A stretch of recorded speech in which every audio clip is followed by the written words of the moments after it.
Les actes homicides du 22 septembre 2021 ayant bouleversé à jamais le destin de la famille Katcha, résidant dans la province canadienne du Québec, ont créé une onde de choc au-delà de la communauté togolaise sur les réseaux sociaux.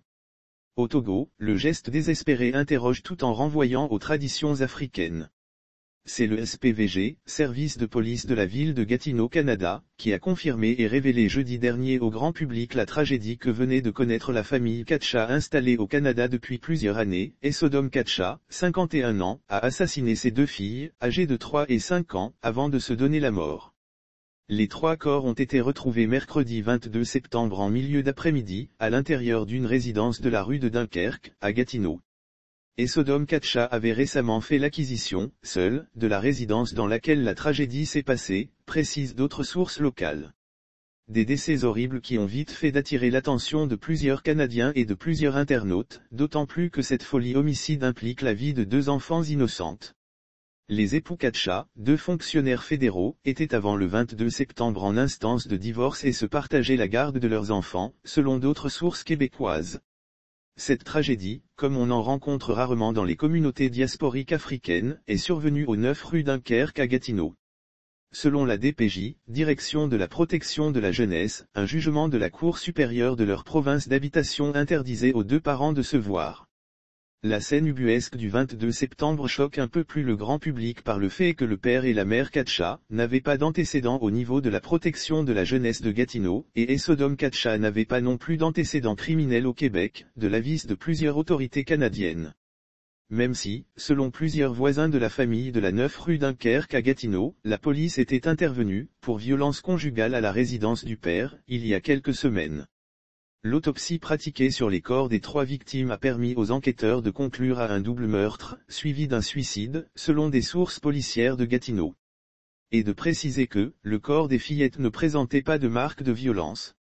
Un indice qui interroge sur la manière dont Esodome Katcha a mis fin à la vie de sa propre progéniture.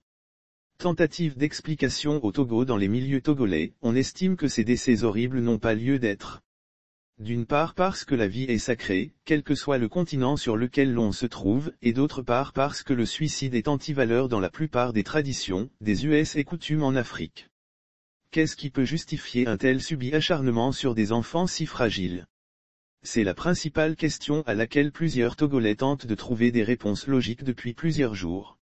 Actes cruels, méchants, insensés, ont tranché certains Togolais, soulignant au passage que Esodome Katcha a arraché à la vie des êtres chers que d'autres terriens désirent avoir ailleurs, en vain. Rien ne peut justifier une pareille attitude, même dans les moments les plus noirs de son existence, estiment d'autres. Une chose est de se suicider, mais pourquoi emporter dans sa folie suicidaire ses propres enfants, des chairs de sa chair, corroborant d'autres ressortissants togolais dans la même dynamique. Tout porte à croire que Esodome Katcha a voulu effacer de la vie de son ex-épouse sa trace et celle de ses enfants, meurtris par la procédure de divorce en cours. Cependant, c'était la pire des solutions qui laissera des traces indélébiles dans sa famille et celle de son ex-épouse, analyse une Togolaise spécialiste des différents matrimoniaux. L'intensité de cet homicide-suicide renvoie à une malédiction dont les sources plongent leurs racines dans les coutumes et cultes de la région d'origine des Katcha. Il n'y a pas d'autre explication à rechercher, font remarquer encore d'autres Togolais attachés aux traditions africaines.